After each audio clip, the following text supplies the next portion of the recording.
Okay, let's have a look at where we are on getting a tender together. So let's take a look here. So remember we found that blue Conrail tender? Well, here he is. Camouflage brown, painted with sewer paint. Looks pretty good. But this guy's going to be part of the series. I don't know if you remember this guy with his yellow stripes on top. He's going to be one of them. He's going to be one of them yellow striped guys. Why? Because this is really boring. There's just nothing to it. So I milled off the coal pile and put a panel over it. I might take some old tank car domes. Maybe one, maybe two. I don't know. We'll see. See what I got. Put them on there just for added details. I've got his wheels. They're partially painted. They're going to take several coats because they're a slippery stainless. And now here's the inside. All right, so this way, this one here faces towards the locomotive. I found that the truck on the rear was very difficult and I could not replace this coupler, so I cut it out. I'm going to body mount a coupler right here. I'm going to put a KD right there. We're also going to put a KD right here because we're not going to use this guy. We're going to use a disconnect.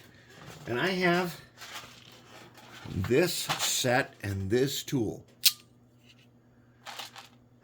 We got to figure out how to use this. It's been here a couple months. We got to figure out how to use it because in theory, I should be able to take the disconnect female, put it into the end of the cab forward and under the platform, and then using these parts right here and this tool, I should be able to do the disconnect male with my silicone wire, which would be awesome because I have disconnects that have wire on them, but they're for computers and the wire's super stiff. It's just not really that good. All right, so we're going to get these wheels painted up. And then, take a notice, there's a light bulb right there. This tender picked up power from both rails. I don't know what tender it is. I only suspect it is from maybe the Heavy Pacific or some other locomotive. The top did have a coal pile, which we got rid of, and it's from one of those. It's Rivarossi. It's one of those, but it had the light in it, which means it picks up power from both sides.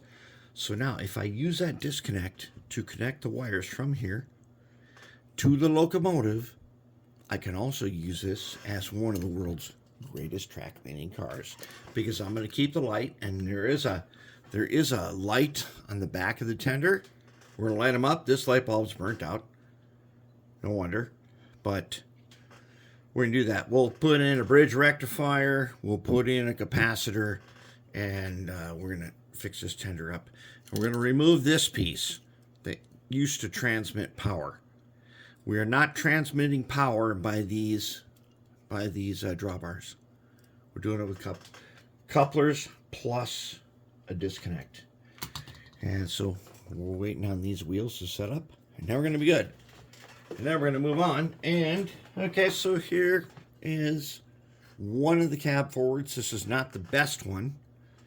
This is second best one, and it looks decent.